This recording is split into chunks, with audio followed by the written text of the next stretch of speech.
சந்ததியர்கள் அனைவரின் மீதும் அல்லாஹுவின் அன்பும் கருணையும் என்றென்றும் நிறைவாக நிலவட்டுமாக. ஆமீன். பிஹக்கி ரசூலுல்லாஹி ஸல்லல்லாஹு அலைஹி வஸல்லம்.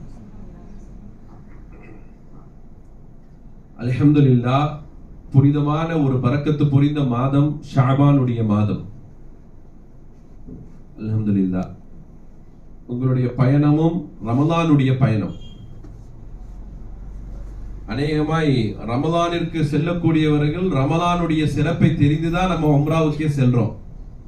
அதனால ரமலானுடைய சிறப்பு என்பது ரொம்ப மகிமையான சிறப்பு. அது அதாவது அலீம் அப்படின்னு வருது, ஷஹருன் அலீமுன் வருது. அலீம்ங்கிறது அந்த வார்த்தை இருக்கு பாருங்க, அலீம் அப்படிங்கிற வார்த்தை. இது குர்ஆன்ல இன்னொரு இடத்துல இருக்கு.